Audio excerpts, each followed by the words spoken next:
All right. Hello, everybody. My name is Mark Lipovetsky, and I'm professor at the Department of Slavic Languages of Columbia University. And I'm very happy to open this event of Harriman Institute, part of the Contemporary Culture series that we titled Tynianov Today. Very originally, of course, but believe me, very timely. This event had to happen last spring, but for obvious reasons, it's happening now. And the reason for this event to happen anyway on Zoom and in the midst of pandemic is the publication of this book. I hope that it's visible, which is the first volume of Yuri Nikolaevich Tynianov's essays on theory and history literature in English. You probably, if you are listening to us, you are probably aware of the situation that from the great trio of Russian formalists, Tynianov is the least lucky in English, and when Shklovsky is widely published, and when Himbaum's books are at least known to specialists, his books on poetic language and on Tolstoy, Tynianov never had been published as a book in English. And this lacuna has been filled by Ainsley Morse and Philippe Ritchko, who translated Tynianov and published it at this book at Academic Studies Press with Darihitrova's introduction. So, we thought that's is an achievement by itself, but also it is a chance to talk about Tynianov and to try to place this wonderful thinker and scholar and writer in contemporary culture, in contemporary context. And in a second I will introduce our panelists, but because I always forget this, I want to remind you that if you are watching us through Zoom, you may ask questions through the Q&A function. And if you're watching us on YouTube, you may send questions through chat, and we'll receive them. The only thing is that questions should be written, but please feel free to type them in while our panelists are speaking. Don't wait for the end of our session, when we'll of course have the Q&A session, Q&A part, but please enter your questions as soon as possible. And we have a wonderful team of panelists today, and I'm very proud to introduce them. First of all, Boris Mikhailovich Gasparov.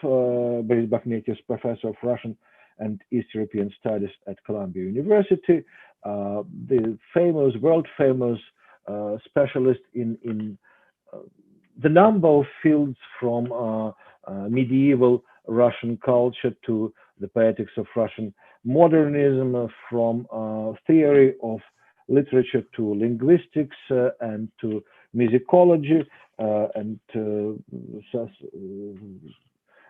we are very happy that he is with us here and can talk about Tynianov. Our the next panelist is Daria Khitrova, Associate Professor of Slavic Languages and Literatures at Harvard University. And as I already mentioned, she is the author of the introduction to the volume in question. She is also a scholar of very broad interests, and she is studying the interaction between arts, media, and social practices. Her first book, Lyric Complicity, Poetry and Readers in the Golden Age of Russian Literature, obviously is about Russian literature of 19th century and Russian poetry of the 19th century, but she is also an expert in ballet, and she is now writing a book about montage. If I'm not, maybe it's already finished. I may be behind your progress, but as far as I know, montage and cinema are parts of your interest as well, right? Ainsley Morse, assistant professor at Dartmouth College, and translator of this book, and as I said, her enthusiasm is behind its appearance. She studied Russian and Serbo-Croatian literature at Harvard University and University of North Carolina, Chapel Hill. Her book about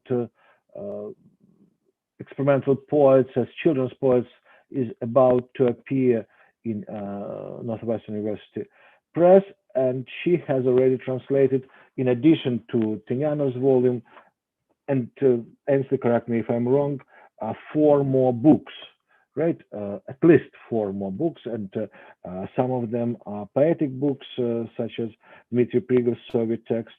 Some of them prose, but that's but we may say that Ainsley is successfully combining the work of translator and scholar of 20th century, second half of the 20th century, and 21st century literature.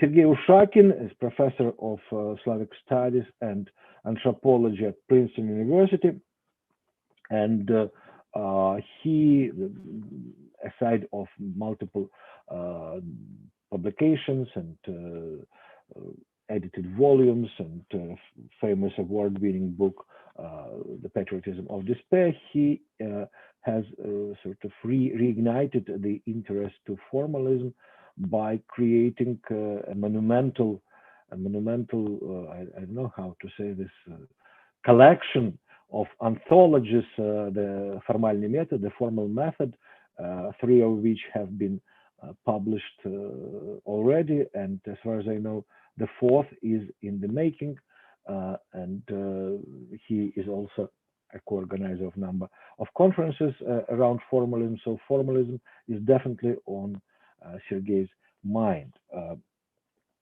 Ilya Vinitsky is also professor of Slavic at Princeton, and Tynianov's list of desired works to write included the title Graf Sardinsky, and it is Ilya who wrote that book, although probably differently than Tynianov would have.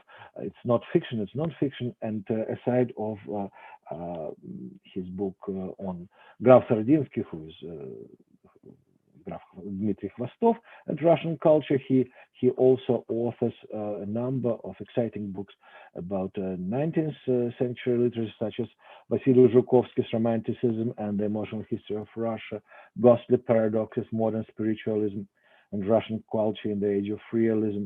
He is also a co-author of Cultural History of Russian Literature, and recently he has been awarded Guggenheim Fellowship for the new project about Ivan Narodny, Russian Estonian American revolutionist who founded the United States of Russia and is responsible for multiple frauds and mystifications, including the legend of Shambhala and many other interesting things that Ilya has discovered. So as you can see, we have a fantastic team of speakers, and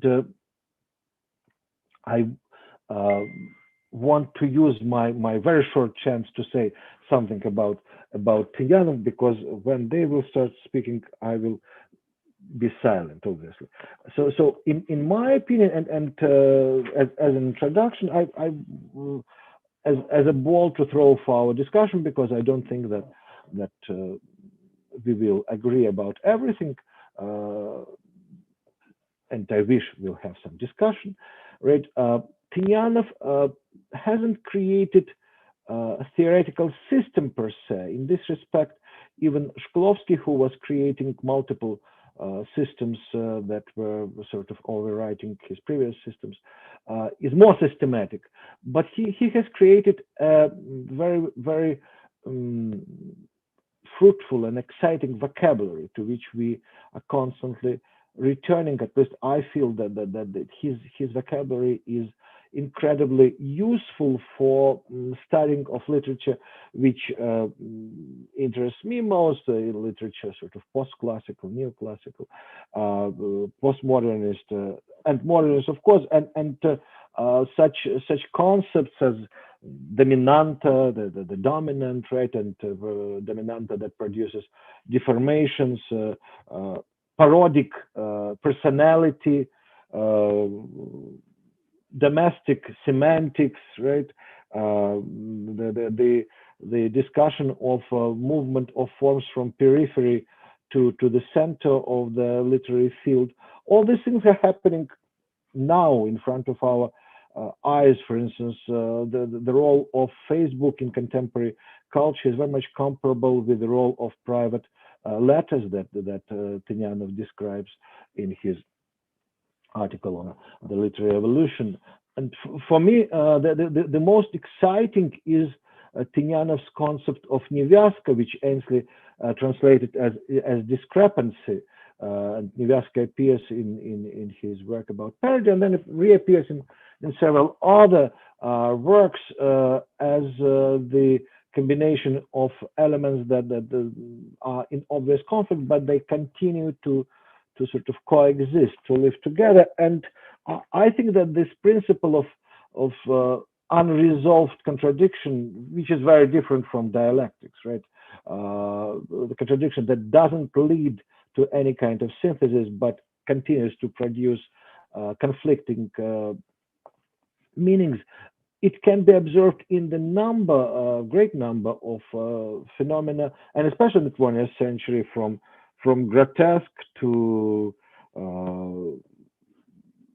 again postmodernist poetics to poetics of various modernist subsystems and discourses. So I just want to open the conversation and to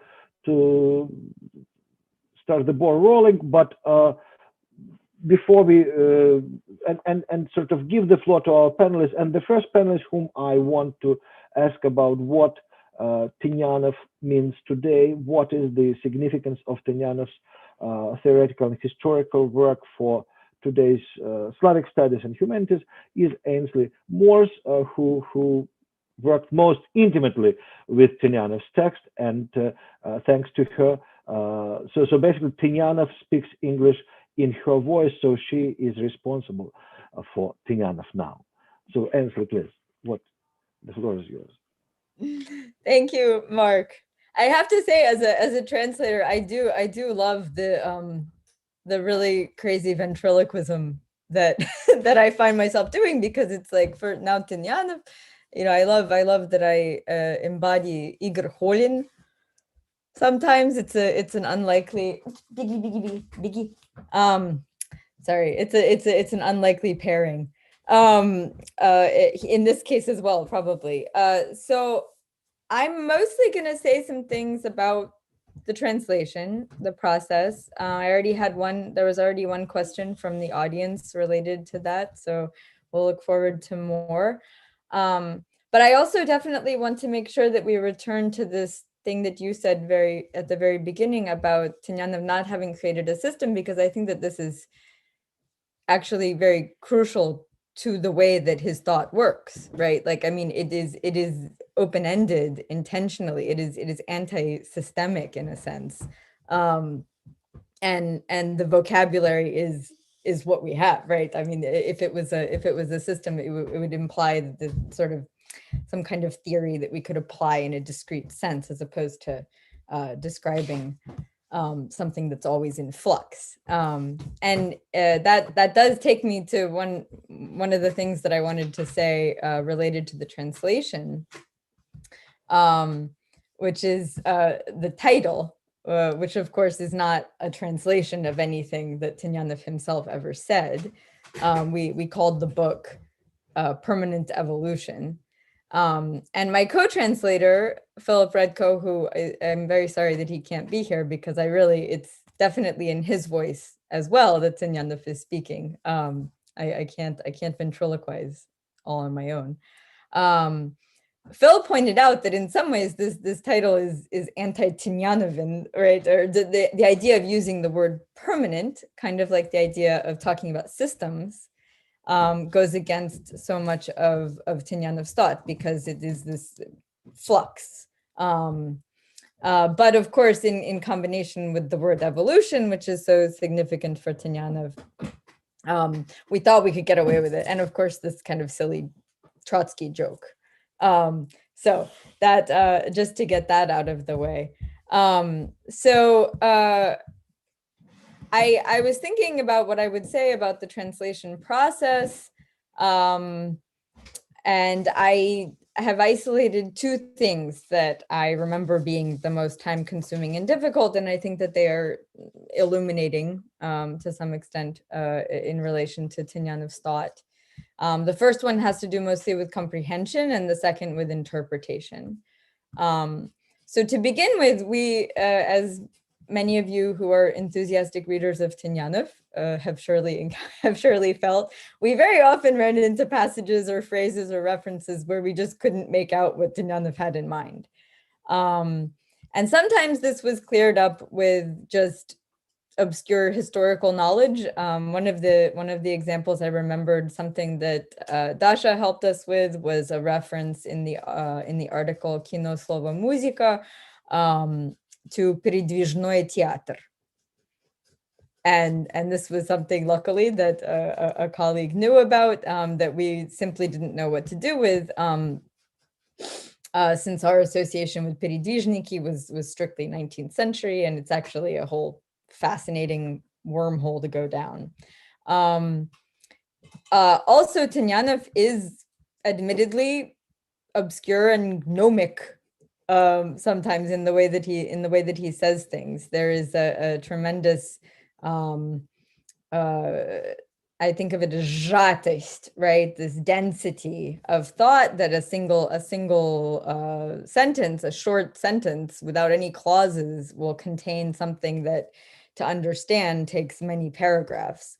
And this was something that we went back and forth on in terms of our overall approach to the translation, because this is to some extent a popularizing project, right? We hoped very much to make Tynyanov more accessible to English language readers, to make him more comprehensible to graduate students, for instance, and ideally to make him someone who would be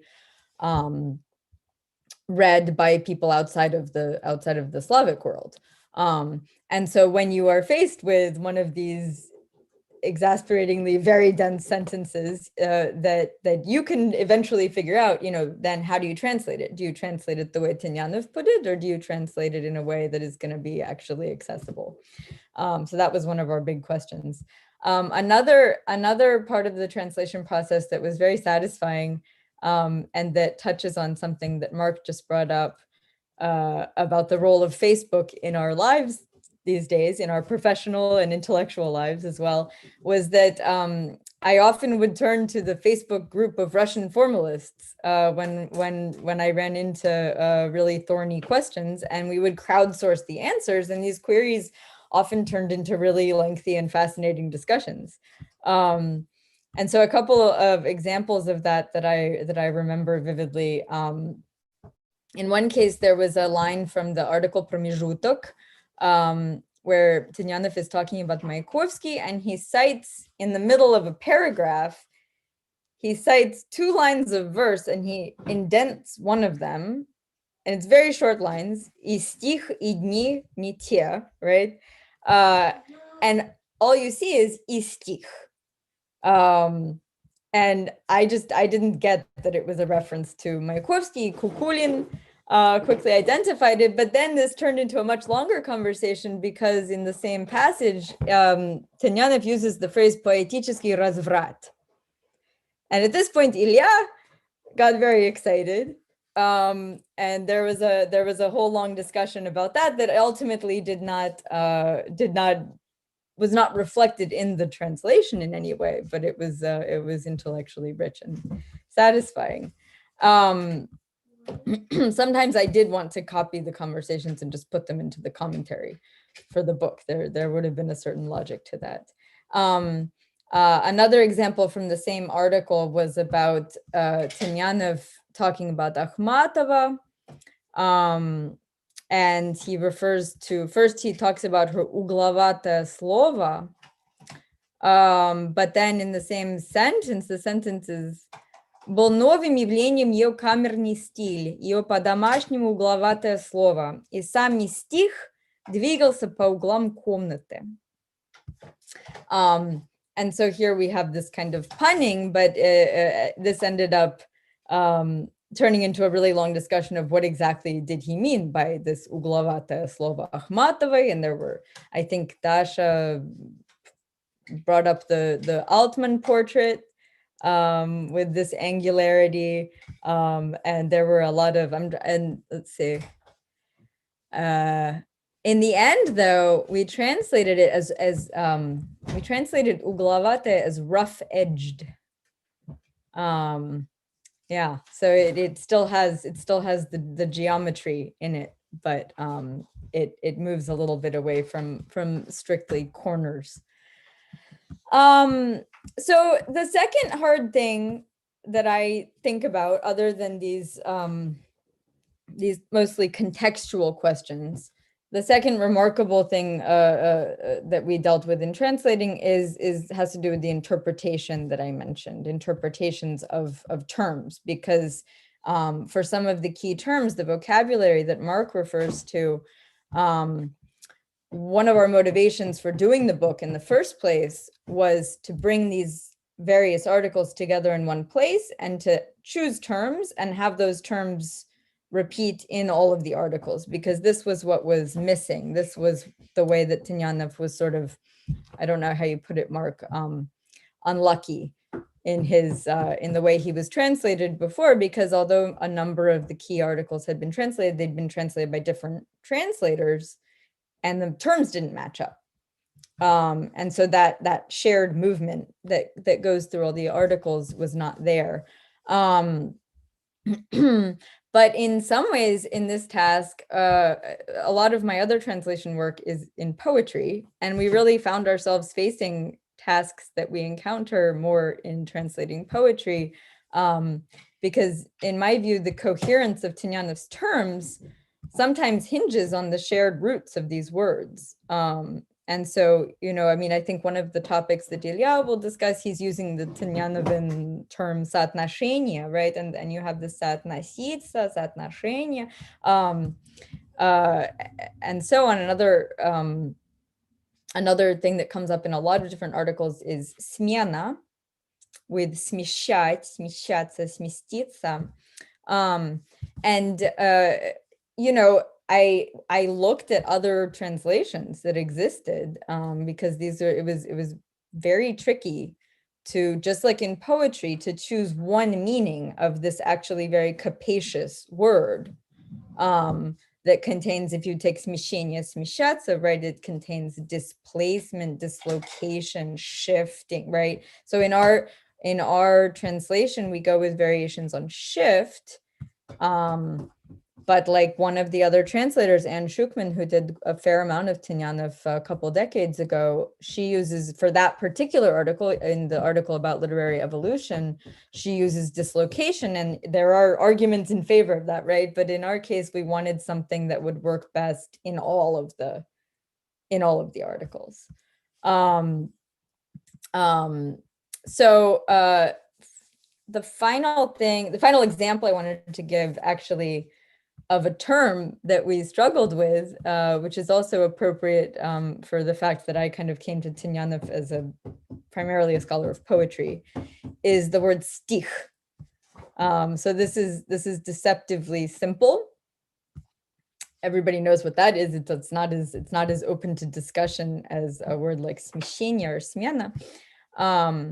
But if you look it up in a dictionary, right, like the first definition, a line of verse, right? Verse or a line of verse. And when Tynianov talks about poetry, he invariably uses variations on this word, right? He's stich, стихи, стихотворный язык, стихотворение, obviously.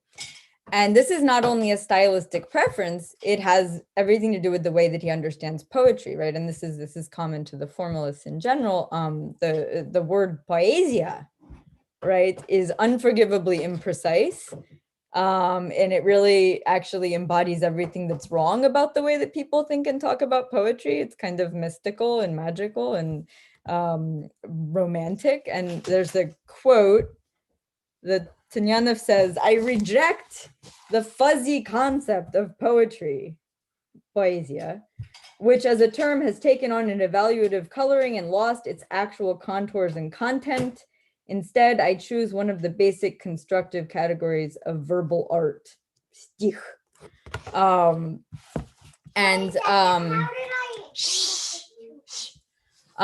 So at his strictest, Tynianov uses this as this component, right? This basic component of what he wants to talk about. But then, because his style is always kind of going back and forth between super technical and rather casual, he also uses stich in the conversational sense of like a poem, right? Хороший стих, and or stichi. And so really, I mean, this is, I think, one of our failures as translators. I feel like we capitulated because it certainly would have been most correct to use the word verse, which can be pluralized to verses. But we couldn't accept how old-fashioned this made him sound in a way that otherwise he sounds very modern. He sounds very modern and very lively, and verse kind of takes it all the way back to somewhere dull. And so we use verse when we need to be technical, and otherwise we tend to use poem and poetry. And in this sense, we are failing to represent that cohesiveness of thought that really was one of our primary aims. So I think I'm going to stop there so that I don't hog more than my time, but I look forward to further discussion. But I won't let you go so easily. Thank you so much. I really like the composition of this volume, and I think that you didn't leave out anything significant. Of course, you had to make choices, and it's not the full volume of Tynianov. Maybe colleagues would disagree, and they would want to see something else in this volume that includes Dostoevsky and Gogol, Tyutchev and Heine, the Ode as an rhetorical genre, on the composition of Eugene Onegin, literary fact, interlude on Khlyebnikov, film word music, on the screenplay, on plot and fable in film, the foundation on film, on literary evolution, and problem of the study and literature and language with Jakobson, on facts, Mayakovsky, and on parody. So the classical texts are represented here. But we all teach graduates and undergraduates, and since it appeared now in English, we can offer Tynianov to undergraduates. We can try offering Tynianov to undergraduates. So from your standpoint, where would you begin with advanced and very smart, incredibly talented, but completely ignorant undergraduates? So I have been experimenting with trying to teach Tynianov to undergraduates. I think that Pромezhutok, interlude, is a really good place to start. So in terms of genre, it is feuilleton, right? Like it is a review. He goes through a lot of material, and he doesn't spend too much time getting bogged down individually in any one of the poets he discusses, even though, of course, like his discussions are brilliant and dense. I have taught this more than once already, and what I really like about it, in addition to, I think, to the extent that it's greatest hits, it's if you have students who have already gotten a little bit acquainted with the canon, I mean, there are familiar names there, so it has that benefit. But I also think it really shows one of the things that I want people to know about Tynianov and to emulate in Tynianov, which is real engagement in the literary life of his time. I mean, he knows these people. He's following their evolution as writers. He's not afraid to say that somebody, you know, who's already getting pretty famous is going down the wrong road, right? Like, what are you doing, Akhmatova, Mayakovsky? And so there's this lively engagement with these people who, again, for undergraduates, for many graduate students, are kind of figures on pedestals. And it's really happening in medias res, right? And so I think that model, both of showing them how, think about people who are writing now in your time, and think about how they're going to end up in some kind of artificially constructed canon, right? You can kind of use it to look forward, but you can also say, you too can engage with literature in this way, right? I mean, of course, Tynianov is a brilliant scholar, but there's something about his tone in that article that I find that the students they do respond to it, right? Like, I mean, they can start thinking themselves along those lines. If we're in terms of just giving advice, I think that several of the shorter articles on film are really good, especially if you're teaching a film class on early film that's contemporary with the article. I don't think I haven't assigned the foundations of film, but I have used some of the ideas there about film and poetry, just in talking to students about poetry. So I think it can be done. I mean, it's not, you're not gonna like assign the book as your syllabus or something. But I think if properly framed, it's actually really great for teaching even undergraduates. Thank you, Ainsley. But I think that interlude is the entire syllabus, basically, right?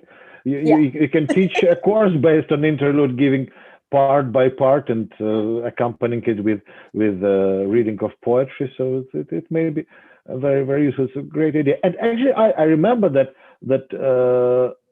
was the first Tynianov article that I read, and I was a teenager, and it fascinated me. So probably.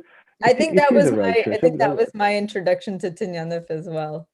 Yeah. Yeah. So that's the gateway to Tynianov, right? So let's go on. Thank you. Certainly, Tynianov's biography is dramatic and at times tragic, and so even his days of life are pretty scary for us, right? But his intellectual biography is not as visible as, for example, Shklovsky's or even Himbaum's, right? It doesn't show sort of drastic transformations aside of transformation from the literary scholar to the historical writer.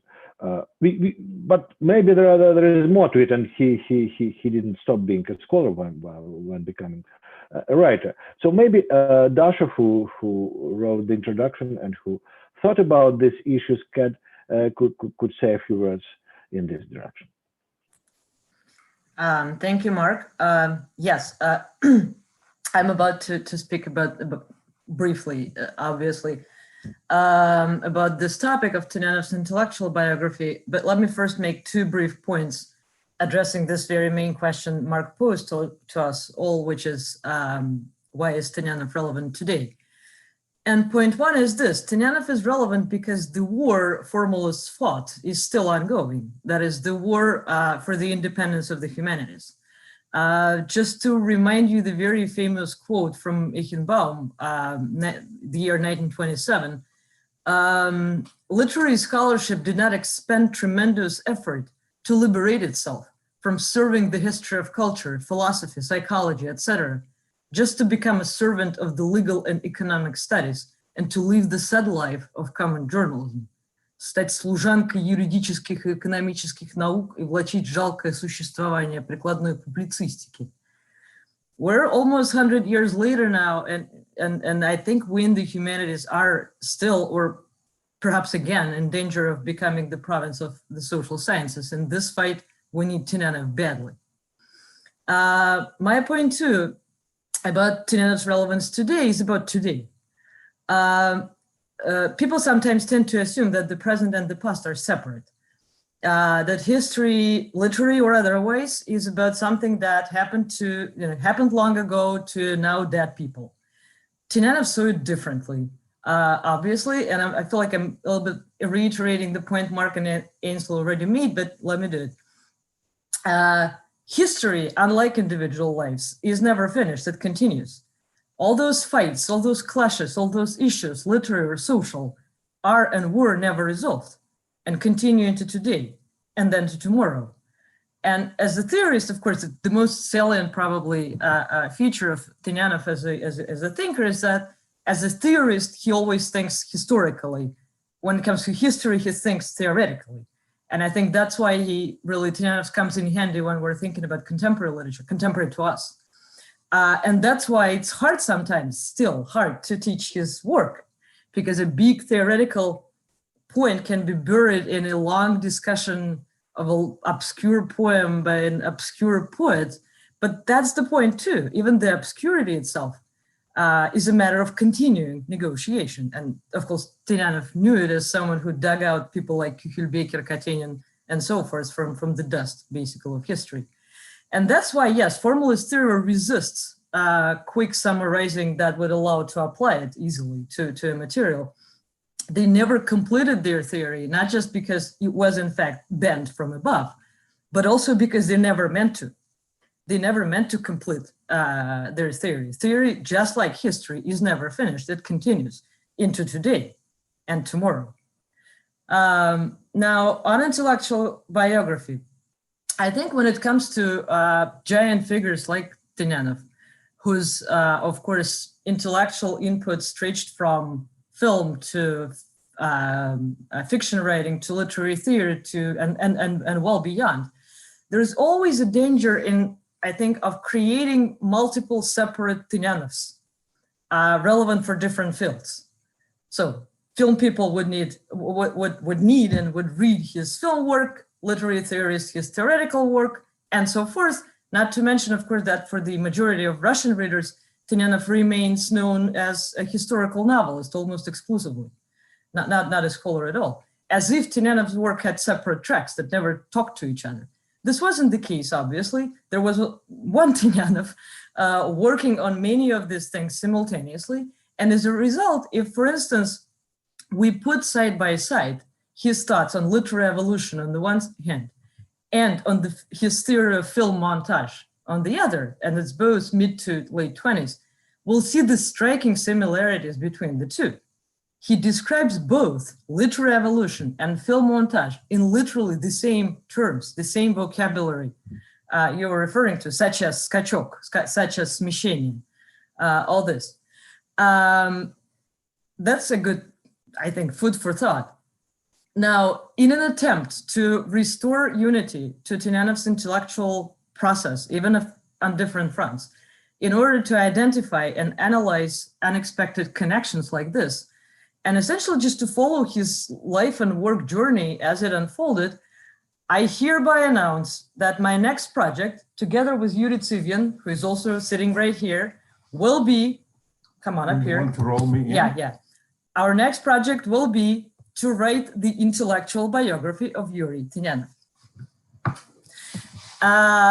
Now, record it now for eternity. You cannot erase it. Right. Social networks will spread this word. Yes, I am on tape now. I know. It's not going to be easy, though, obviously, and just like a biography of any intellectual in the Soviet Russia of the 20s and 30s. Always a challenge. Unlike many people from that time, Tynianov died in his hospital bed, not in front of the firing squad, and was generally pretty well positioned in the Union of Writers in the 30s. But still, obviously, his relationship with the Soviet environment was really complicated, to say the least. A couple of examples. Veniamin Kaverin, his brother-in-law and a fellow writer, describes at length in his memoir 3 days and nights for which Cheka, the secret police, took Tynianov and his family hostage in their own apartment so that to arrest Shklovsky in case he comes to visit. Now, Shklovsky came, but being an experienced revolutionary, while crossing the yard towards the entrance door, he noticed that all the windows were lit. And he realized that something was going wrong. He realized that it was suspected a trap. Now, he then famously fled Russia, Shklovsky, by crossing the frozen Finnish Gulf on foot. The reason all the windows were lit was because towards the end of this hostage ordeal, Tynianov's apartment was flooded with 23 people. Chekha wouldn't let out, including, for instance, a postal worker who just came in with a mail. Kaverin, who was also there, never forgot the experience. And in fact, this is how he titled his memoir, Освещенные окна. Another salient episode from his memoir, also involving Tynianov and windows, is that it is from 1937.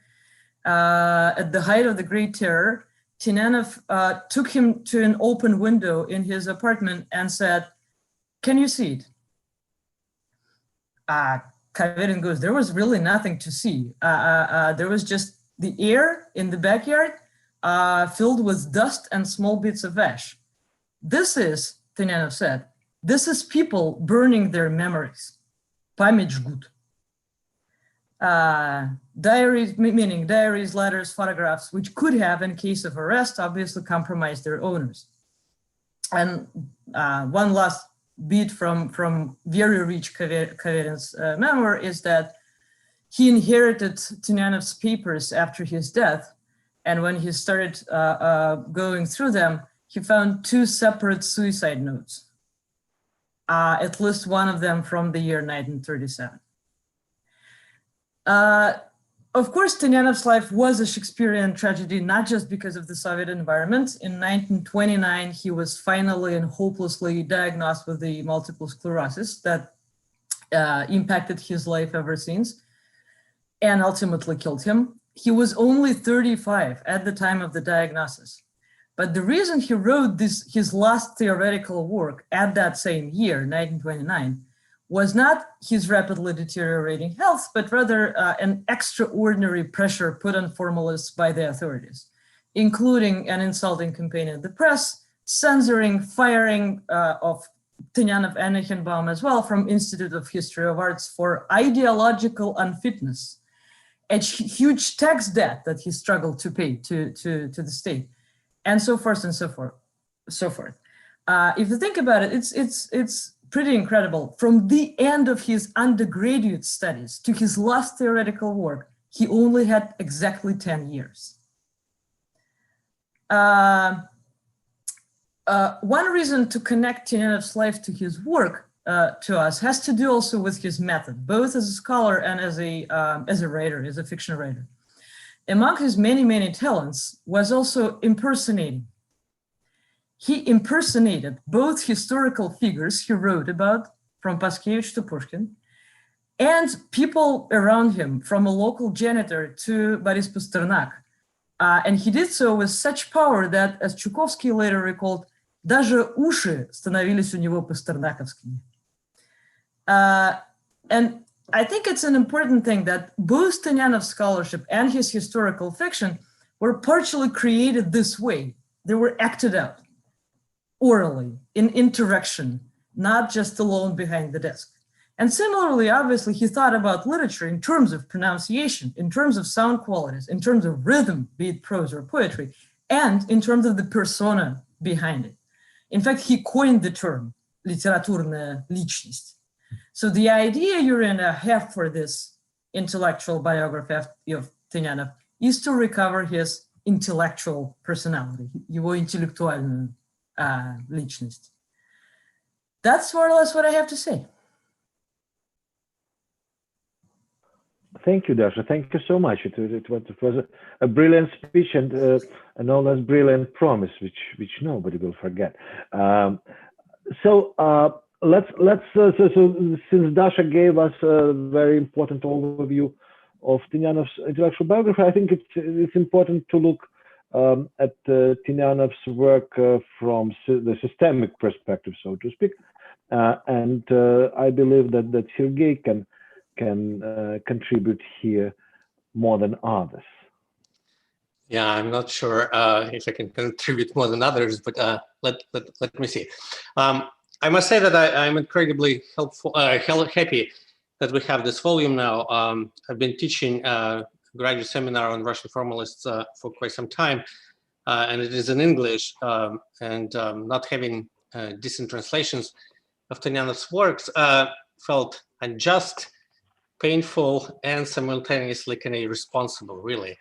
As we know, Mark mentioned, Jakobson is omnipresent in English. There seems to be now an endless flow of excellent translations of Shklovsky. Even Eichenbaum is present in some quantity. Yet Tynianov, for some reason, was ostensibly ignored. And I think by itself, it would be an interesting problem to ask our panel why and how this omission happened.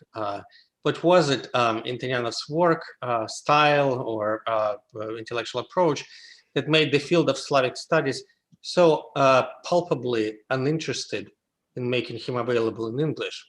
And several generations of Slavic scholars, of course. But the brief points that I want to make are not about the academic biography of Tynianov's works. Rather, I want to comment on 2 or 3 maybe points that I still find extremely important from his works even now.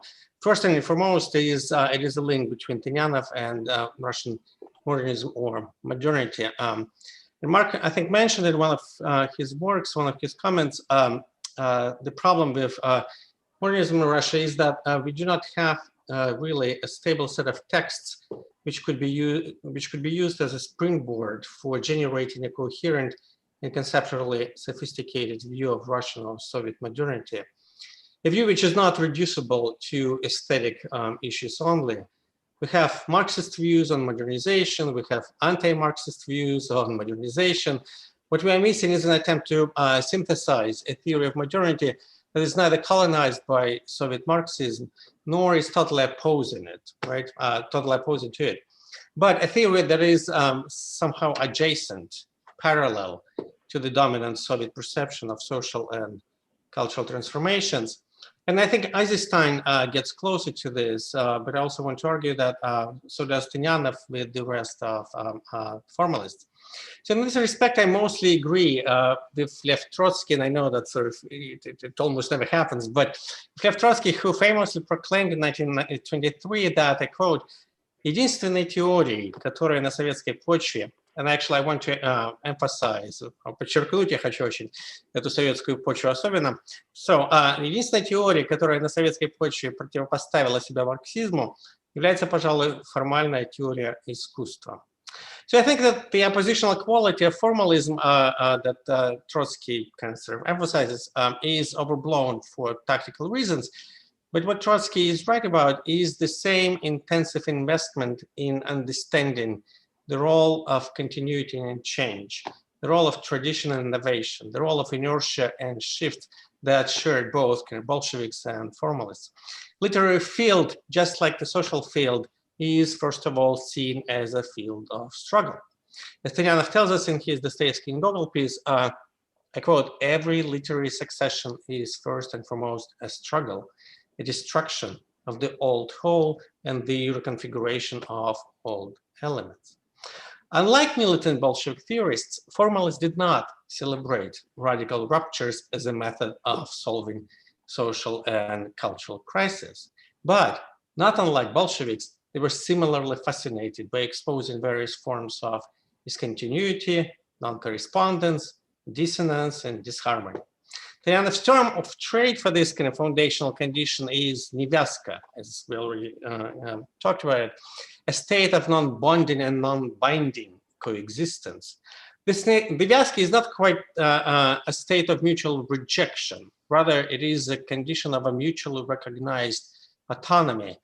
It is a state of differential presence in which elements are being sequenced but not combined. It is a dynamic condition of asynchronic mutuality. And as we know, sometimes This condition is called montage of attractions. But Tynianov has another name for it too. Talking about Stern, he calls him a writer, I quote, of intentional disorder. And I think this view could be productively expanded. With his quite elaborate theory of strategic non-correspondence and purposeful discrepancy, Tynianov and company offer us a very particular and very distinctive view of asynchronous modernity, a modernity of ruptures, discontinuity, and discordance. What is paradigmatic here is not the order of things, but, to paraphrase Foucault, the disorder of things, the ultimate and definite nevaska. This is not to say that anything goes in this disorderly state of things of Russian modernity, and this is where Tynianov and formalists radically depart from the Bolsheviks' view of the link between struggle and change. Let me give you one example. In his book on проблемы стихотворного языка, he tells us that, I quote, автоматизация известной системы стиха could be overcome only путем ломки этой системы. However, this call to ломка системы should not be read as a formalist analog to Lenin's idea about, and I quote again, слом буржуазной государственной машины. In this case, Tynianov is very different from the Lenin who wrote The State and Revolution, but he is very similar to the Lenin who produced очередные задачи советской власти. Tynianov's revolution is a velvet revolution of sorts. And he tells us in the same book on the problem of poetic language, I quote, революции в поэзии при ближайшем рассмотрении обычно оказываются фактами сопряжения, комбинации одного ряда с другим. И чуть дальше, quote again, путь литературных революций лежит через немотивированные и смещенные виды. It is the systemic view of Tynianov. In this systemic view of Tynianov, revolution realizes itself not as a destruction of the system, but as a radical transformation of the relations within the system. And Tynianov's work on parody is a perfect example of the situation where a fundamental reconfiguration of the system, the change of its constructive principle, as he would call it, could be achieved through a strategic realignment of the already existing sequences and series, LD. Parody, as we know, by definition, is a replication of the already known combinations of devices. But what makes parody effective is its ability to play on two levels simultaneously. As Tynianov frames it, behind one level of the work, there is a second level that is parodied. In other words, the two levels are linked and linked in a very particular way. As Tynianov puts it in parody, I quote, the manipulation of two semantic systems at once conveyed through a single sign produces an effect that Heine called underpainting. This is, however, not your usual Soviet double-speak, double consciousness, and other forms of Orwellian double thinkers. The double coding here is used to demonstrate, not to hide, structural non-correspondences and nevaskis. A parody that is indistinguishable from its source is not a parody, as we know it, it's mimesis. Parody, Tynianov tells us, requires a discrepancy between the two levels, and I think it's really paradigmatic. Nevaska becomes a structural principle, a constructive principle indeed. But there is more than that, even though like, this is already kind of huge. It is like for me, and I think it's so nicely applicable to our understanding of Soviet culture throughout its continuity. There is more than that. Through this strategically deployed operation of asynchronous linking, parody accomplishes two critical things. First, it dislocates the parodied work or parodied device from its place within the established system. So it disrupts and purposefully ignores the already existing hierarchies and contexts. And secondly, perhaps even more crucially, in the process of this dislocation and transposition, the parodied object itself goes through a necessary operation of the analytic decomposition. As a result, the process of dislocation is also a process of deformation and reformation. Or, to use Tynianov's words, quote, this process of parody brings different aspects of the work into focus, aspects which were previously just elements of the system. Of course, it's not just this analytical dismembering and reassembling that makes Tynianov's theory of parody so interesting. Rather, it is the systemic and semantic effects that this ostensibly formal manipulations allow us to achieve. Namely, reassembling as refocusing is also a process of functional reorientation. Old forms, Tynianov tells us, are used to serve new function, right? So there is this kind of effect of retrofitting and repurposing, or as he calls it, also a migration of functions. So again, we have a perfect example of this modernism of intentional disorder of things. Familiar objects suddenly can do tricks that they could not do before, right? So to this internal reconfiguration of objects, of things, of works, right? Tynianov adds two more logical layers, and I'm finishing. Dislocation of signs or devices does not amount to their detachment from their old relations and series only. This detachment, however partial it is, exposes, and I quote Tynianov, the provisional nature of the system. The authorial manipulation of speech, he tells us, is demystified. It is replaced by the author's speech behavior. The speech position, or as we would say it now, a discursive position, is replaced by the speech pose. So in other words, the rhetoric of power is turned into what it always has been, pure rhetoric, right? And Tynianov shows us how to do it. So the second moment has to do with another function of dislocation. Dislocation is always already a forceful reinscription of this old, which is to say parodied, forms into new settings. Reinscription that has a dramatic effect.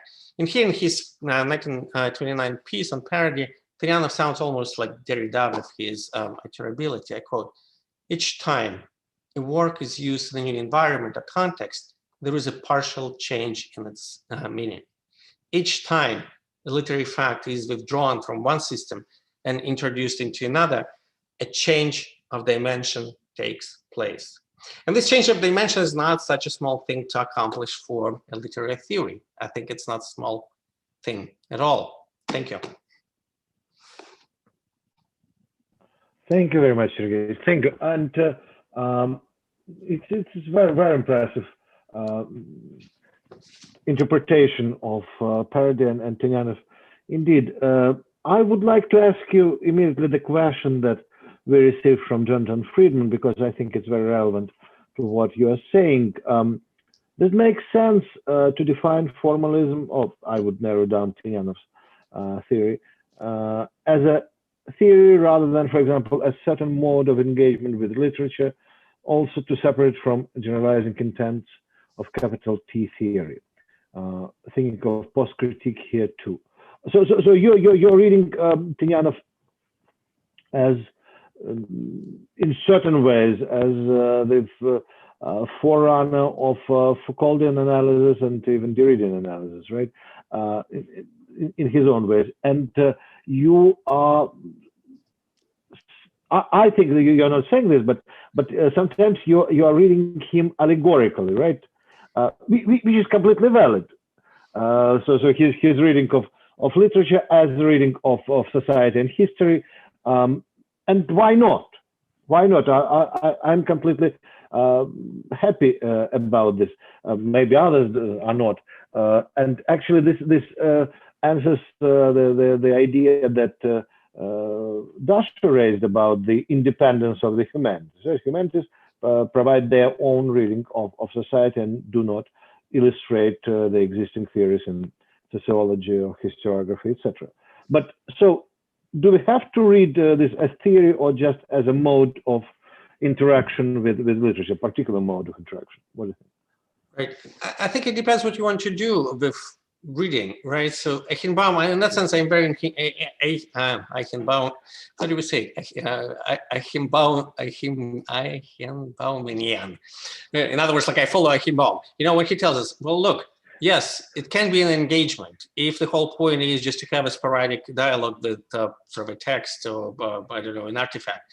But if our idea is sort of to bring certain facts into a systemic thinking, we need a certain justification why we are doing this and why we need to bring these facts and why we want to reconfigure and readjust and reformat the already existing theoretical approaches.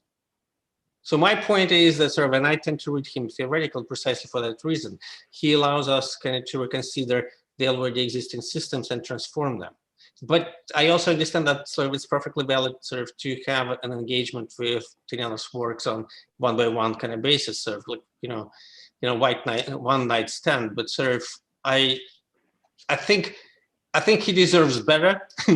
But I think he can deserve a lifelong commitment, and I think he was treated precisely on this kind of, in this capacity, namely sort of picking and choosing. And like, I still can't quite finish this article, but sort of at some point I've read like all Tynianovsky Sborniki, sort of to see what is it that sort of people who contributed to Tynianovsky Sborniki actually did to Tynianov. And it's a rather sad thing. It's precisely this kind of... I remember that paper, right? I'll publish it at some point. But sort of it's Tynianovsky Sborniki that have very, very little to do with Tynianov, deliberately, purposefully. I mean, I don't know what kind of thing was, but I think that the intention was exactly the same as you kind of articulated, namely, can we engage with him in this sort of sporadic, необязывающий kind of way, while keeping sort of the name of his work and his kind of contribution as an umbrella for us. So I think like sort of we can have a more sustained and sort of invested discussion with him, a dialogue with him. He deserves it, right? Thank you, Sergei.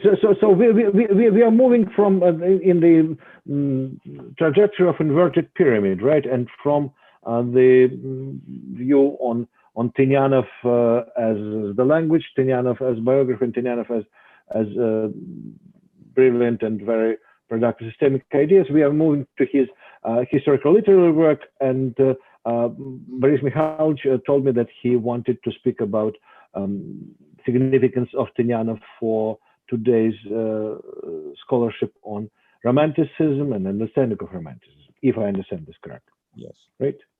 Yes, more or less. Let me make my PowerPoint. Yeah. I still can see you. This is a good news. Very good. So nowadays I can hardly think of anything but Romanticism, having just finished a book on the subject. So I decided to dedicate my work to this, my talk to this topic. And of course, the first thing that comes to mind is just try to read Archaisты и Novaторы, specifically the works on Pushkin's epoch, which I was not very eager to do because I was pretty sure that I know this work very well. I taught it an innumerable number of times, referred to it, and it is an interesting effect. I experienced it before a few years ago when I started to work on Saussure. That you are with Saussure all your time, and because all your life, and because of that, you build a very firm mental edifice of what you think is Saussure. And when you look at text, you start finding unexpected things, and so I would talk about this unexpected things I found upon rereading after a long while Archaisты и Novaторы and some other relevant works by Tynianov just in the last days. So the subtitle is "Did Russia Had Romanticism?" I speak in Tynianov's voice, so to say, because it's very easy to notice in his work that whenever he uses the term Romanticism, he uses it almost in a pejorative sense, in a way that it is an invalid concept, that all it creates is putaniца, the confusion and impossibility to define any concrete literary fact, whatever. And moreover, worse even than that, it is a concept mechanically imported from the West to Russia, and it apparently means something in Western context, but in Russian, not. So let me bring remind you some things to this effect. some notes to this effect. So, литературная борьба 20-х годов обычно представляется борьбой классицизма и романтизма. Понятия эти в русской литературе значительно осложнены тем, что они были привнесены извне, и только прилагались к определенным литературным явлениям. Привнесены извне pretty strong pejorative connotation in that, and then he proposes to recast the idea of classicism versus romanticism into his famous now famous categories of archaisты и новаторы или инноваторы. Further on, when he speaks about Katenin, he speaks about Katenin obviously professed some allegiance to romantic categories, to neoclassical categories. So в этой разноголосице исследователь совершенно бессилен разобраться, подходя к ней с ключом романтизма и классицизма. So romanticism and classicism are notions that makes you impotent intellectually, unable to understand the event. Ключ же архаистического направления позволяет уяснить многое непонятное ранее в Катении. Again, not romantic, but the anarchists. In another part of this book, Tyutchev и Гейне, very bluntly is stated, Tyutchev romantic, implied question mark, это положение должно быть пересмотрено. Правда, this is interesting, философская и политическая мысль была той прозаической подпочвой, которая питала его стих. И многие стихотворения кажутся иллюстрациями, а иногда и полемическими речами по поводу отдельных вопросов романтизма. Значит, романтизм как прозаическая подпочва, иллюстрацией которая может быть использована как предмет, иллюстрируемый стихами Тютчева, но не сам, but not poetry of Tyutchev itself. And then, very resolutely, анализ тютчевского искусства приводит к заключению, что Тютчев является канонизатором архаической ветви русской лирики, восходящей к Ломоносову и Державину. And then out of this idea, we know, we all know that Tynianov's magnificent concept of the younger archaists has come out with archaists who adopted certain features of the elder the Odic tradition, but at the same time mapped it on their political and aesthetic, stylistic radicalism, and so forth. And so that was the very powerful movement. When you read, again, returning to the beginning of my talk, my idea, my mental construction, habitual, I would say automatized mental construction of Tynianov's conception was that this about a dialogue between the two parties in which they both engage one way or the other, take upper hand in turns and so forth. But now reading this book, I see that it's all about the archaists. The all creative energy here belongs to archaists. And after a very brief Karamzinian and early elegiac period, by as early as 1818, it is demoted by that archaist critique. Pushkin starts adopting the archaists.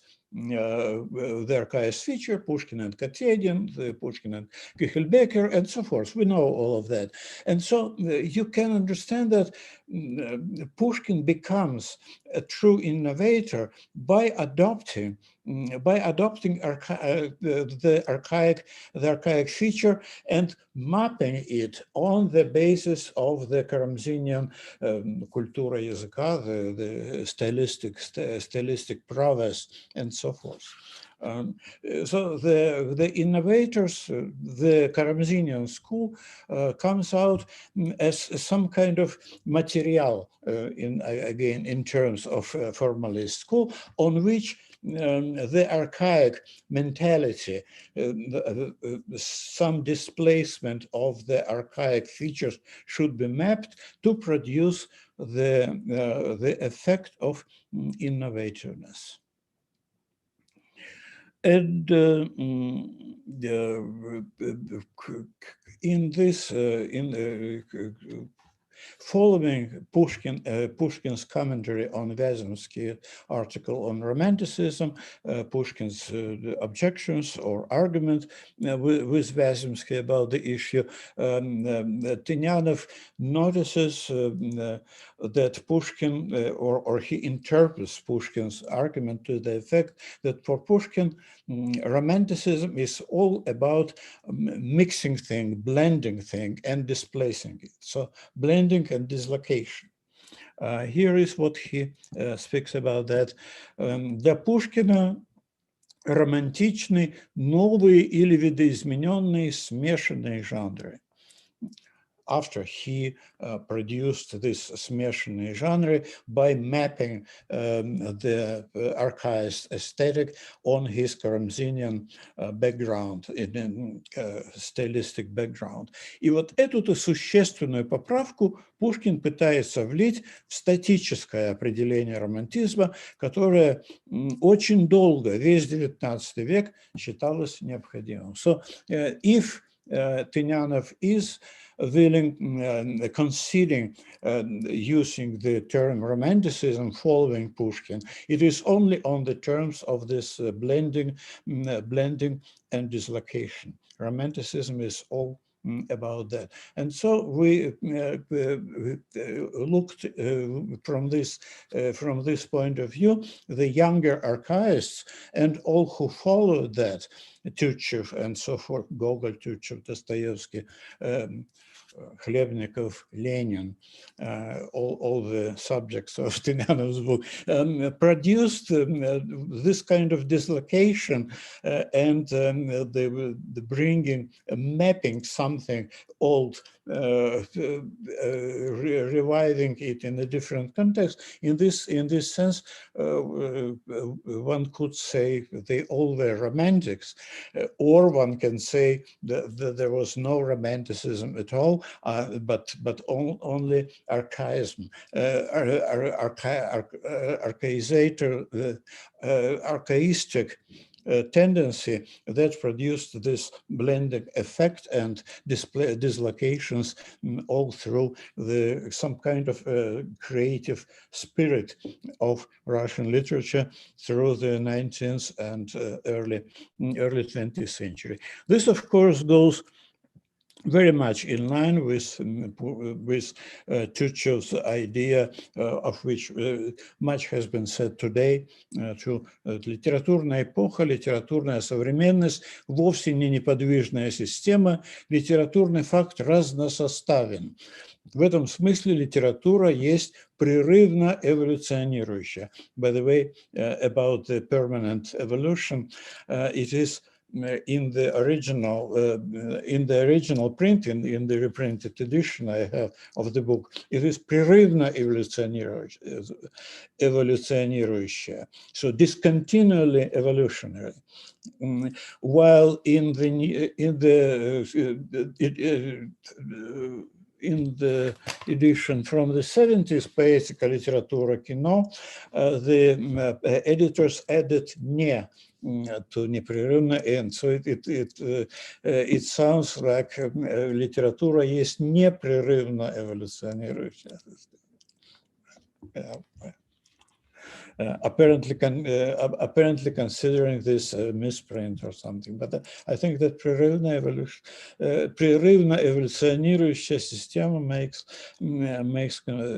sense. So to return now to the title of my talk and of Tynianov's book, Archaisты и Novatori, Archaists and Innovators. I always thought that it is, again, the two parties that are engaged and sort of going one after the other, you know, like in Harms has a miniature when Pushkin is stumbling on Gogol, falls, and then Gogol stands up, stumps on Pushkin, and so forth. So this kind of picture. But now I'm willing to think that perhaps the title Archaisты и Novatori should be understood not like Отцы и Дети, the fathers and sons, but like sons and lovers, like the title of Lauren's book. They are archaists and they are innovators, or rather they are innovators because they are archaists. And this is the way Tynianov sees the total process from the Lomonosov's Ode to Lenin как decanonizator. Thank you. Thank you very much. Thank you. And I remember, I think it was in Kaverin that Tynianov said that he wanted to title the book Archaisты-Novatori. But then so that's exactly corresponds to a third. But by placing Lenin into this row, you also suggest a sort of allegorical reading and continuing Sergei's thought. Your historical literary analysis may be read that's also some kind of the approach to modernity and revolution, and modernity turns out to be the radical archaization, but with a different constructive principle. Would you agree with this? Yes, I think I can agree with that. Yeah, sure. It was very popular to see the revolution. Pilniak wrote about. Yeah, Pilniak, of course. Pilniak, like return to pre-Petrine, not return, but the influx of the pre-Petrine Russia into modernity and this kind. I think in this way, Lenin belongs to this order. Yeah, but I mean, yeah. But Tynianov makes it sort of the recurring logic, right? So the most radical innovation is done by the most radical archaization with a shifted constructive principle. So let's continue this conversation, and thank you very much, Boris Mikhailovich. And Ilya, maybe you would continue it. As far as I remember, we thought that you will be connecting Tynianov, theorist and historian of literature, with Tynianov, the writer. Yeah. Mm-hmm. Okay, so that's your cue. Thank you, Mark. I'll be slightly more romantic than Tynianov would probably like it. And confessionally, well, first of all, confessionally speaking, Tynianov has always been one of my favorite literary scholars from, I don't know, the freshman year up to the time when I was writing my first book or the last book on Count Khvostov. But biographically or self-autobiographically speaking, he was not the first literary theorist, Russian theorist whom I learned about. The first one was, and this is like a terrible confession, a book by quite notorious Vadim Valerianovich Kozhinov, Как пишут стихи.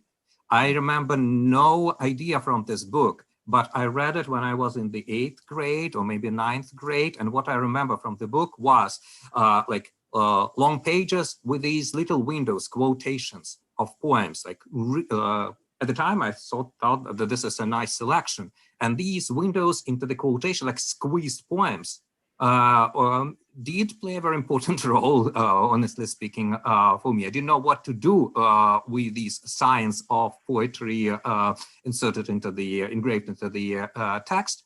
And only when I started reading Tynianov, I fell in love with poetry as well as with interpretation of poetry. And to a certain degree, I remember that as early as in the institute university, I felt that I do not distinguish at times between poetry and literature when I read Tynianov.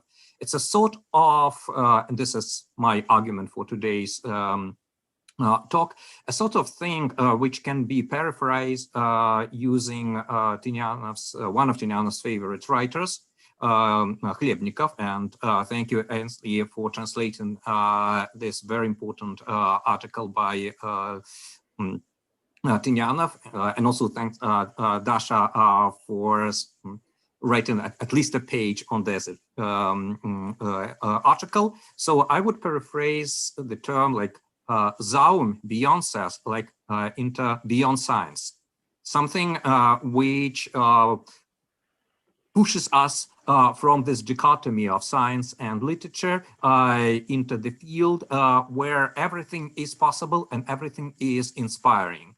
It doesn't matter who you are, you can find as a reader something interesting from the theoretical point of view and vice versa. I realize that it may sound too romantic. That's why I prepared a more positivistic PowerPoint in which I present just one example.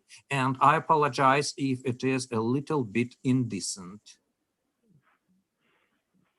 So since it is romantic, it will be even a romance about nightingales. So the title is What Tynianov's Nightingale is Silent About, a paraphrase, of course, of Zoshenko's sentimental tale, which actually impressed Tynianov very much. Zoshenko's persona's response was why he is thinking «Жрать хочет». So, in my, why it's not moving? Ilya, would you please play your presentation? Click on play from beginning. Slideshow. Where is, on yeah. Top. On the very top. For some reason it's not, oh, no, it is listening to me, yeah. Let me know if it's working. Yes, now it's okay. Yeah. Mm-hmm. Yeah. So the relationship between science and literature and Tynianov as a scholar, as a writer, has been discussed many times in many like really strong and interesting works, starting with Tynianov's own confession that where literature ends, I begin as the writer. It was already mentioned that one can interpret Tynianov's turn to fiction as forced by circumstances of the 1930s. Although I do not agree with this thesis completely. In Tynianov's article on Khlebnikov, he wrote that in order for new phenomena to emerge in literature, this relentless labor of thinking is necessary, as is faith in that labor that is scientific in terms of its material, even if science does not recognize it. The gulf between the methods of science and art is not so wide after all. Only that which has an independent value in science can be a reservoir of energy for art. It's intriguing that Boris Ankenbaum, in his magisterial, I would say, article Творчество Tynianova, written in 1940 and published in 1941, used Tynianov's quotation from his article on Khlebnikov, this quotation as an epigraph. Ankenbaum's thesis was kind of absolute language. Если Кюхлю можно назвать художественной диссертацией, скрывающей в себе итог предварительного изучения документов и материалов, если «Смерть Вазир Мухтара» была своего рода научным романом, содержащим новую концепцию разгадку личности Грибоедова и его судьбы, то начатый роман о Пушкине выглядит большой художественной монографией, последовательно раскрывающей темные места пушкинской биографии и бросающей свет на всю историю его жизни. So 3 novels as 3 modifications of this philological novel or research, художественная диссертация, научный роман и большая художественная монография. It's even more intriguing that, well, as I believe, Mikhail Leonovich Gasparov, in his article of 1990, «Научность и художественность в творчестве Тынянова», actually published Sergei in Tynianovsky сборник, and it was like a sort of provocation within this сборник. I think that Gasparov, sober, critical, in a way iconoclastic attitude towards Tynyanov as a writer is a parody of Boris Eichenbaum's statement, which I just quoted. Первый роман Тынянова был беллетристикой, сосуществующей с наукой. Второй — беллетристикой, подменяющей науку. Третий — беллетристикой, дополняющей науку. Но на всех трех видах над самой беллетристикой никаких экспериментов не проделывалось. По форме и Кюхля, и Пушкин были похожи на другие романы тех же десятилетий, а «Смерть Вазира Мухтара», если и выделялась, то как более подчеркнутый роман «Эфис». Беллетрист вытеснил из Тынянова историка. The article is quite scandalous because it attacks not only Tynyanov's novels, 3 novels. Well, Mikhail Gasparov favors short fiction by Tynyanov, but it also makes fun, in a way, of Tynyanov's theoretical writings as based on the principle to convince rather than to prove. And Gasparov also argues that Tynyanov uses a series of examples, example after example, example after example. So the structure is completely rhetorical rather than a philological research in Gasparov's view. I think this article, «Научность и художественное творчество Тынянова», is very helpful, especially as an antidote to Eichenbaum's interpretation. In what follows, I will very, very briefly analyze, or at least just kind of a series of winks, hints at certain aspects which I find important in Tynyanov's relationship between fiction and theory. A certain episode in the unfinished novel Pushkin, the first part, Детство, published in 1935.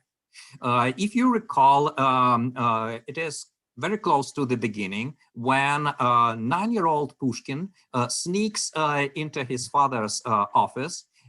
He already read all French books from the library, but now he manages to get an access to a secret book, to a book in Safyanovом переплете, which consists handwritten copies of body frivolous and, in the end, quite pornographic poetry. The volume, which is entitled «Девичья игрушка», сочинение Ивана Barkova. Tynyanov describes how Pushkin perceived, how he reads these manuscript, and in the very end of this description, Tynyanov writes about the most powerful poem which produced the poem which produced the most powerful impact upon the young 9-year-old reader. А он босой в одной рубашке читал соловья. Он пел плутишка до рассвету. Ах, как люблю я птицу эту, Катюша Лёша говорит. От ней вся кровь в лице горит. Меж тем Аврора восходила и тихо-тихо выводила из моря солнца за собой. Пора, мой друг, тебе домой. И правда, была уже пора. Он не чувствовал холода в нетопленной отцовской комнате. Глаза его горели, сердце билось. Русская поэзия была тайной, ее хранили под спудом. В стихах писали о царях, о любви. То, чего не говорили, не договаривали в журналах. Она была тайной, которую он открыл. This is just an excerpt from a very long commentary of Jan Pushkin's reaction to these lines. If you look at this quotation, there are many quotations in the novel, you can find certain like really interesting things. First of all, Tynyanov refers to Solovey. And the quotation is indeed taken from the poem or poema, which was incredibly popular in the very late 18th and early 19th century, and it was still cited and even learned by heart, although never published until 1903 by gymnazisты and studenti in Russia. This is a frivolous poem written by Prince Dmitry Petrovich Gorchakov, or to be sure attributed to Gorchakov. You never know what he wrote and what was attributed to him, including Gavriliada by Pushkin. But in turn, Solovey was a translation, or вольный перевод, like free translation of a very frivolous poema, or conte, сказка, attributed to Jean de La Fontaine, who in turn had translated into verse the famous novella by Boccaccio from Decameron. The story about a young girl and her lover, and the nightingale, which in fact was not a real bird, but something more prosaic and poetic for Katyusha. Tynianov does not quote the entire stanza. Actually, the quotation which you can see is a pastiche, or combination of two stanzas. And he does it intentionally, of course. First of all, to bypass censorship, although he definitely knew prudish Soviet censorship, which did not know what actually the poem perhaps was about. And there is another interesting moment in the poem which I'd like to address, that Gorchakov's Solovyev is Moskovskaya poema. The action takes place in Moscow, not in Italy, not in France. The major characters' name are Katyusha and Prolaz. I will return to Prolaz. But if you look at the end of the quotation, «Меж тем Аврора восходила и тихо-тихо выводила из моря солнце за собой». The action takes place на берегу Москвы-реки. There is no море. And again, the quotation is incomplete. Here is the complete quotation from Gorchakov's poem. «У Кати соловей в руках, он очень мил в ее глазах, когда он песни запевает, она в восторгах утопает, пред ним лесные соловьи, для ней вороны воробьи. Он пел плутишка до рассвета», and so on and so forth, until «Из моря солнца за собой, пора, мой друг, тебе домой». To the right, you can see the English translation of the late 19th century. You can also see respected lines from the French original, and definitely there are no plutishka, and there is no reference to «И тихо-тихо выводила из моря солнца за собой», and this is for a reason. First of all, and Tynianov was definitely aware of this, Gorchakov writes a parody of famous lines by Lomonossov's ode to Elizabeth. The same stanza which Pushkin later on would parodize in the fifth song of chapter of Evgeny Onegin, with the playful reference, пародия известных стихов Ломоносова. «Заря багряной рукой от утренних спокойных вод выводит солнце за собою» и прочее.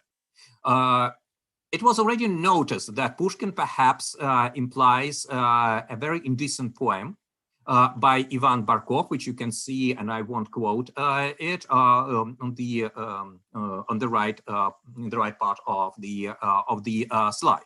But it hasn't been noticed that what Gorchakov perhaps did, he used the lines by Barkov actually to confirm, to reenact, to realize the metaphor, because «Заря на алой колеснице являет Фебов нам восход, держа something in its hand».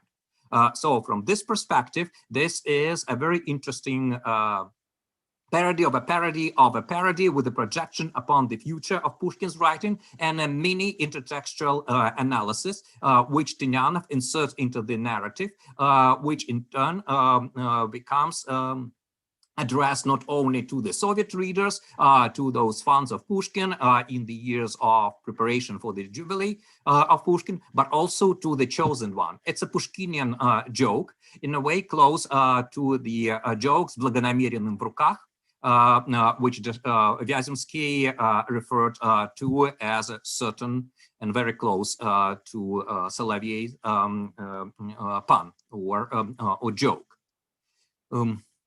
This is a French one.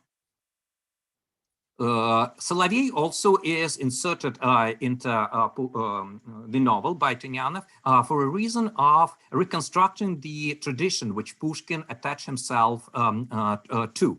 It has been already noticed by the first publisher of Gorchakov, Solovey, that the poem has so many resemblances with the future poetry by Pushkin that it had been attributed to Pushkin once.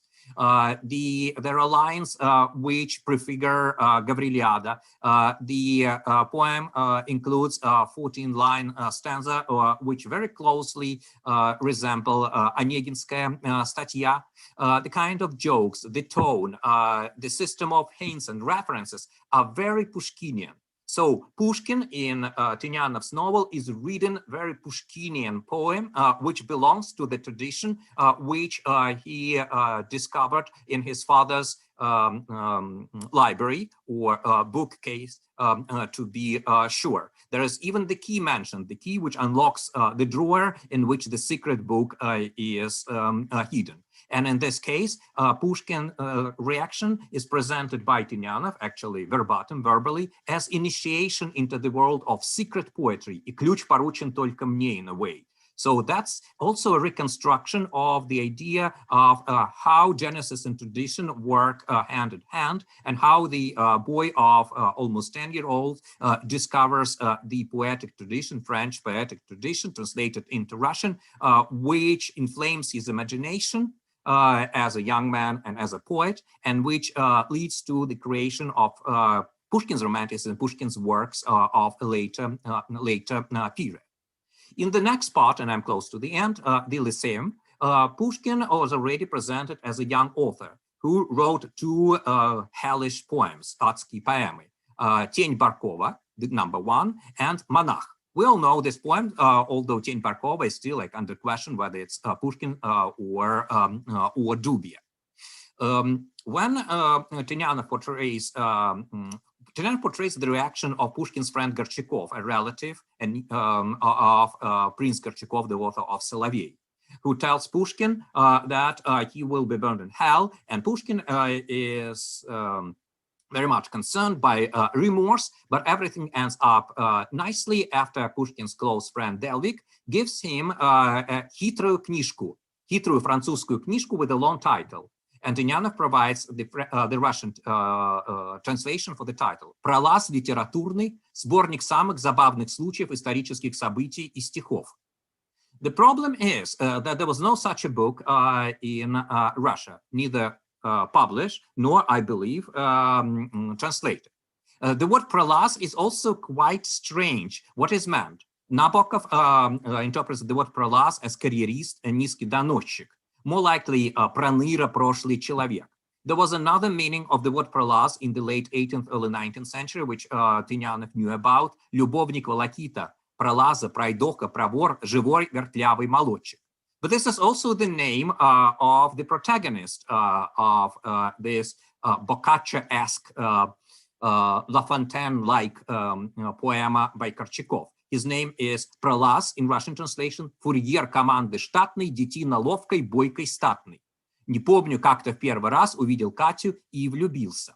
So Пролаз is here, but still it doesn't explain the title of the book, which pacified Pushkin and made him happy before he falls asleep. The key here is also very literary, and only a literary scholar with imagination could have, like Tynianov, discovered it. The word prolaz was translated in French at the time, le ferret, the ferret. And it was the word associated with the newspaper Delvik wrote forthwith, a newspaper which attacked Pushkin in the 1820s. So the title of the book is, you can see it on the right side, in the right corner, Le Ferret Littéraire. So this is the exact title. What the book is, it is a collection of pornographic and very frivolous poetry, including La Fontaine's poems as well. And Pushkin receives from Delvik, well, from Tynianov, the anthology of the tradition, which played such an important role for him. So it is a reconstruction of the plot, literary historical plot, how Pushkin became a poet through what was his window onto the poetry, but not window, in fact. Because what actually happens in this particular episode of the novel is that Pushkin, who had a reputation of the Russian nightingale, Русский соловей, Pushkin was captured, like Nightingale as well, by this erotic tradition. So it is a realization of the metaphor. And I must add here that this metaphor of catching the nightingale has attracted Tynianov's friend Shklovsky on a number of occasions, starting from the classical искусство как прием up to the years already after Tynianov's death, when Shklovsky discusses this novella about the nightingale as quintessential form of realized erotic metaphor. So what Tynianov does, he tells us also a kind of parable or novella with a point of how Pushkin was caught. The Solovey was caught. Solovey also is prepared in the novel by a number of references, including the one when Vasily Lvovich is portrayed with a reference to Griboyedov, another character. Solovey plays a very important role in the first novel by Tynianov, Kukle, where it is presented as the song composed by Delvik and dedicated to Pushkin. Before his death, Kukle слышал какой-то звук соловья или, может быть, ручей, and he sees Pushkin as Соловей on the top. Она смеялась, курчавая голова, скалила зубы и шутя щекотала кудрями его глаза. So here is the quotation from Shklovsky, which I would say as the pre-conclusion. Перед нами как будто типичная эротическая шутка, но Боккаччо вначале рассказал, что у состоятельных родителей девушки была мечта. Таким образом, Ричьярдо оказался тем самым соловьем, которого поймали. Он сам превращен в метафору. The poem and Pushkin himself is used by Tynianov as this realized metaphor of the impact of poetry, and it's also, again, a mini analysis of the development of the tradition. That's what I would define as probably not very good term as beyond science. What it represents is an attempt to transcend the differences, the opposition between scholarship, science of poetry, literature, and poetry. In the novel analyzes its own structure. The novel plays with favorite ideas of Tynianov and of formalists, but not just to illustrate these ideas, but to create a new meaning, which is extremely personal for the author. This is a sort of shortcut between these two poles in the direction to the poetic truth, the only real thing which attracted Tynianov as a scholar and as a writer as well. So beyond science is also beyond fiction in a way, and this is in response to Alexander's question about the differences and proto-postmodernist action. I would not use this. I would stick with beyond science and with the artistic, humorous approach to his own hypostasis of a scholar and of a writer. And thank you very much. Thank you, Ilya. So you sort of disproved the idea that Tynianov writer was departing from his theoretical and historical craft, right? So I try to Tynianov disprove this, but to neutralize the opposition. So in the novel can be read by a literary critic like myself as a scholarly book, as a scholarly research. It could be also read as a literary text treating certain issues which are important for a scholar. This is an attempt to find a niche in this very, very dramatic circumstances of the mid-30s, 30s, and already in the end of his life. So this is an attempt to not to bypass, but to avoid, to move away from this dichotomy, writer as opposed to scholar. But I may be wrong, of course. I said I'm romantic. We all may be wrong. So he appears not only as sort of pre-Foucault and Derrida, but also pre-Umberto Eco, or our version of Umberto Eco in a certain way, if I can oversimplify. I'm sorry. Thank you so much. And so you already answered the question from Alexander Boscovich that appeared on our screens, but maybe we can have some other reactions to it. Let me read the question because not all of our viewers are seeing it. Thank you for a wonderful panel, many points raised in the panel. Eka Dragan Kuyundjich's 1997 book, The Returns of History, which reads Tynianov's theoretical concepts and literary works as pre-deconstructivist strategies of literary scholarship. Could you briefly comment on the importance of Tynianov, however, for the contemporary literary theory that is seeking for paths beyond post-structuralism and deconstruction? And we heard Ilya's response to this question, but maybe somebody else would like to throw an opinion. I would also say that the novel reminds me more Nabokov's writings rather than Roman Reconstructia Lotmana. So that's the tradition which I would consider the novel. All right. Okay. Sergei, Boris Mikhailovich, Dasha, Ainsley, do you want to say something? Then let's move on. We have a few other questions or comments. Alexander Dalin, we are very glad to see you in the comments because we cannot see who is watching us. Sends a comment. The first edition of Archaiste is filled with misprints and distortions. Fortunately, there are copies with Tynianov's corrections. Непрерывно, as far as I remember, is one of them, and that's comment for Boris Gasparov's talk. Then we had a question from Vasily Lvov, and this is, and I think we all can think about and to address it. The question about the belated translation of Tynianov. Tynianov's not being translated was largely blamed on his recondite style. But what about two other possible explanations? One, Tynianov largely focused on poetry rather than untranslatable, as Shklovsky and Jacobson remarked.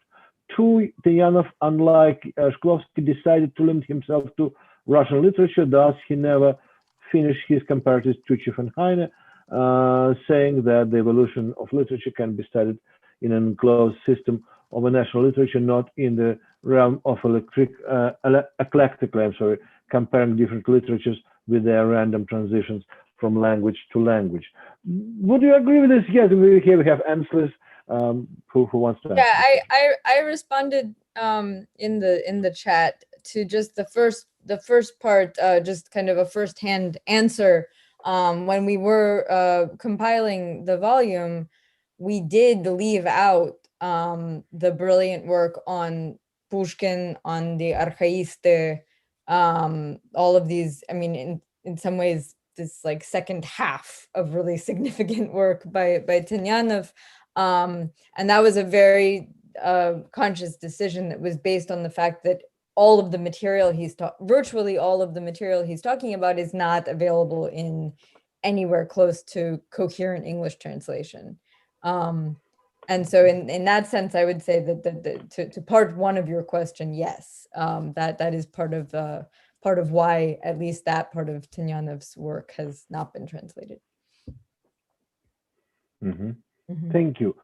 Here's another question. I think it's addressed to Sergei from Angela Brinslinger. Tynianovские сборники were more about эпоха промежутка, at least for the 20th century literary history. So would you like to argue this, or you just accept it as a correction? I don't think it was about эпоха промежутка. I think it was about everything pretty much. Like if you read Tynianovsky's Sborniki closely, you see all kinds of topics, things, and so on and so forth. So I don't necessarily understand like sort of how it's connected. So I think there was an attempt sort of to create an alternative platform, a platform that would be alternative to the Tartu kind of group in a sense, but there was very little, like in the first few issues had some sort of direct engagement with Tynianov's works, but then it became mostly sort of a representation of people who are interested in the history of literature. It would be also interesting to look at the Eichenbaumovsky Sborniki, because they also exist, not in the same kind of sort of prolific sort of way, but yeah, there are some. And just to see, so what happens when scholars completely abandon sort of the formalists' invitation not to do biographies, right?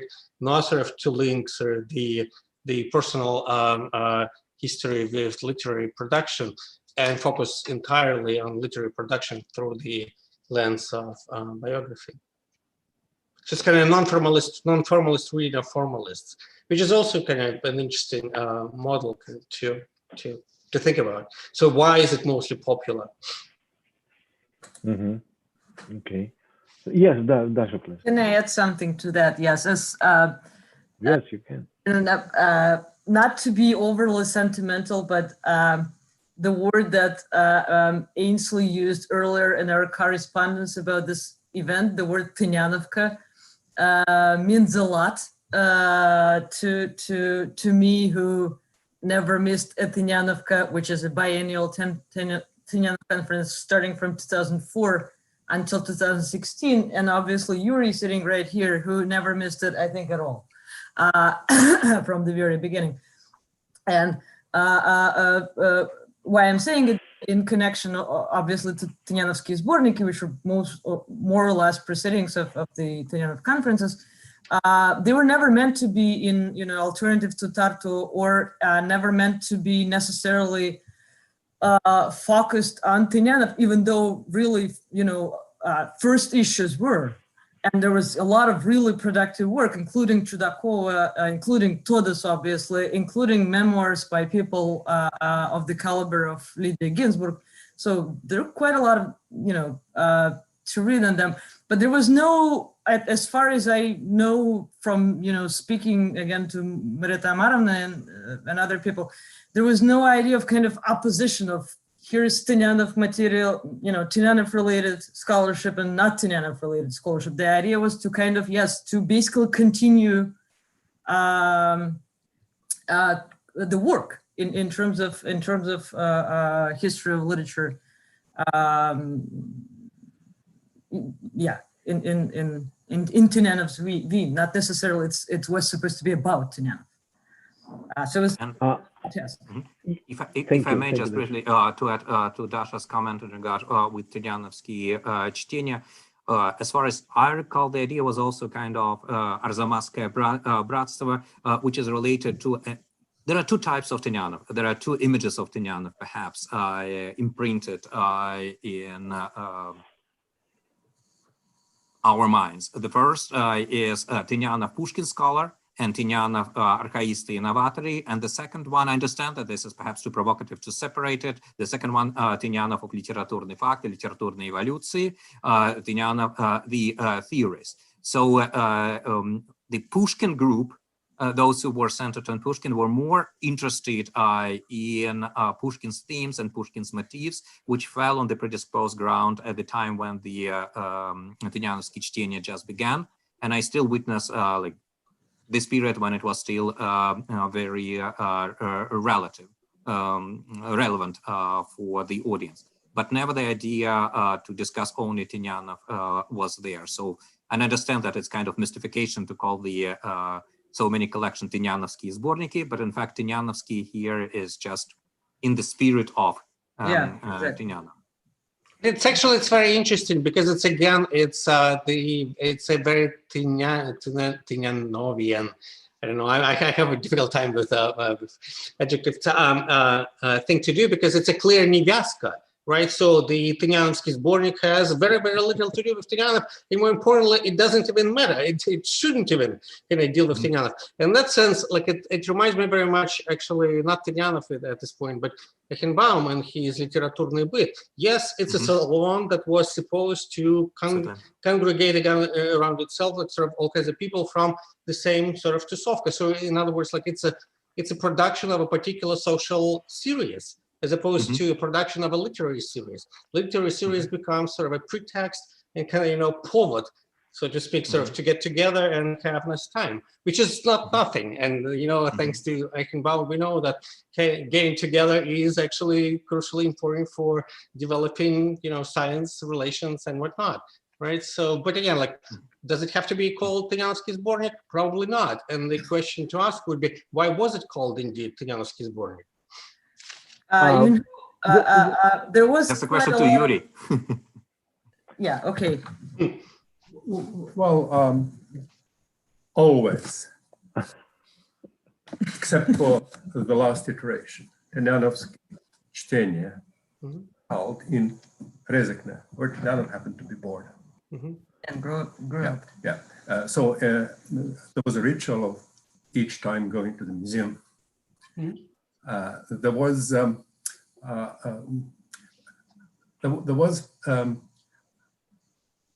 the advantage of not being in Moscow. Advantage, two things were important.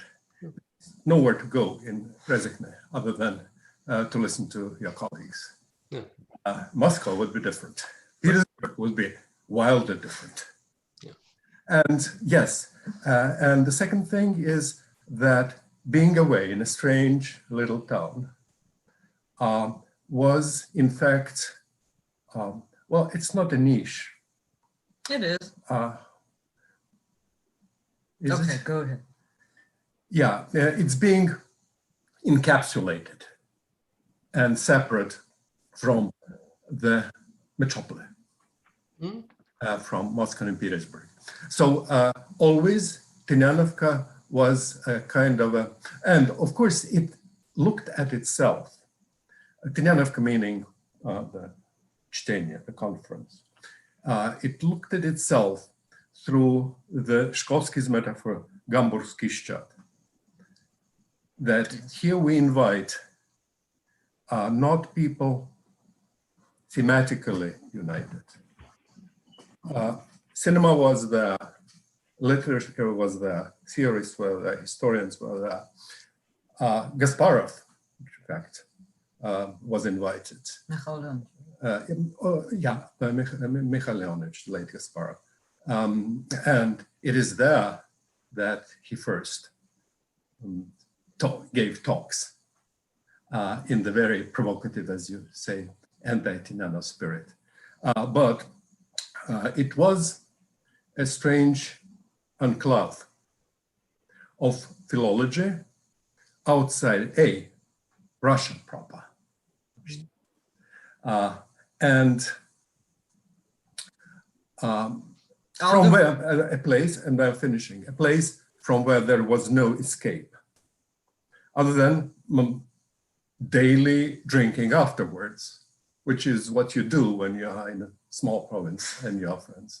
And then bringing people together from different parts, and mainly it was Tartu, Riga, Moscow, and Petersburg. So those people came together. They had drinks, they exchanged opinions, and then they parted for 2 years. And it went on, and suddenly the last one happened in Moscow, which was an act of self-negation. Thank you, Yuri Tynianov, for this very interesting footnote, right?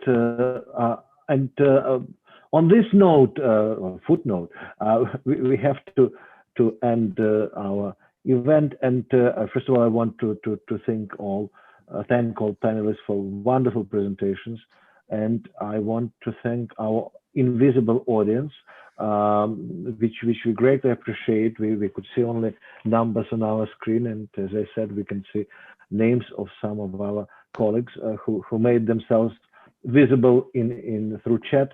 Thank you for being with us. Thank you for listening. And I hope that maybe this will be the beginning of another series. I don't know what, but series of Tynianov's Kishchenia perhaps, or Tynianov reading in this case, because now we have Tynianov in English. Thank you. Bye-bye. Thank you, Mark.